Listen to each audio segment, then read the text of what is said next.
আজ এত কেন বকলো? একটা জুতোর জন্য আমাকে এতগুলো কথা শুনতে হলো কেন? আমি কি আমার ভাইয়ের একটা শখ মেটাতে পারি না? আমার নিজের রোজগার, তাও তাও আমাকে এতগুলো কথা শুনতে হলো।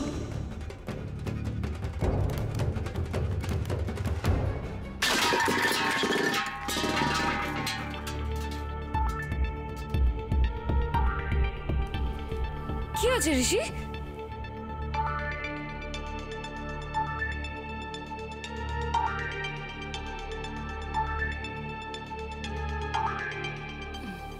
ঋষি, তোমাকে খুব ডিস্টার্ব মনে হচ্ছে। কি নিয়ে তোমার মনে তোলপাড় হচ্ছে ঋষি?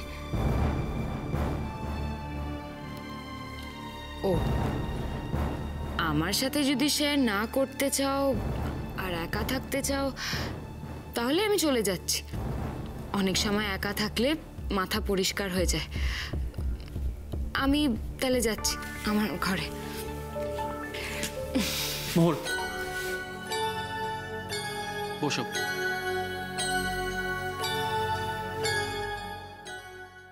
তুমি যে একা একা থাকো সেটা খুব ভালো। মানে তুমি স্বাধীন, তুমি তোমার নিজের মালিক। তোমাকে কোনো কাজের জন্য কাউকে কাউকে জবাবদিহি করতে হয় না। সত্যি একা থাকা অনেক ভালো। যখন যা খুশি তাই করতে পারবো, কাউকে কিছু বলতে হবে না। অ্যাটলিস্ট আমি ভেবে নিয়েছি আমি এবার থেকে একাই থাকবো। এত রাগ কি হয়েছে ঋষি?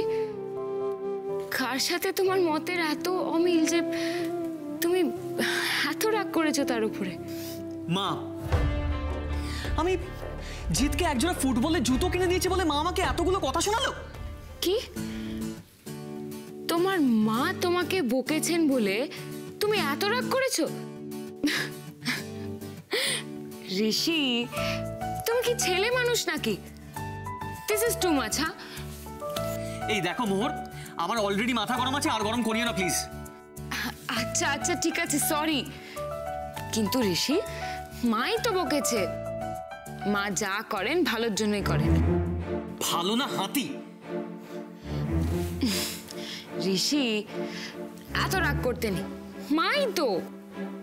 মা?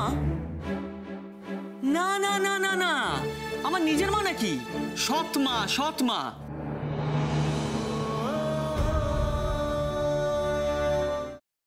আমি এই সব কিছু বন্ধ করতে পারি, কিন্তু একটা শর্তে।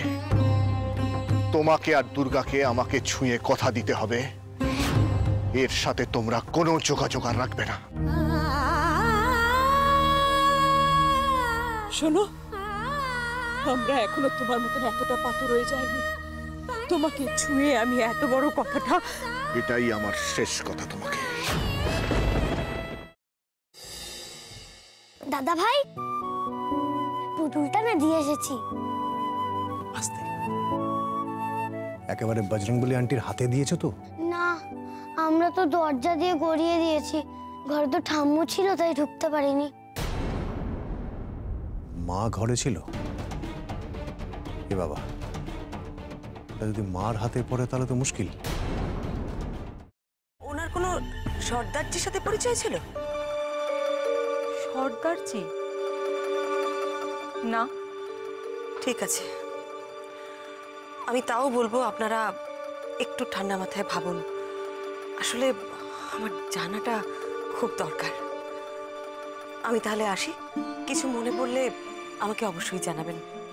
আচ্ছা।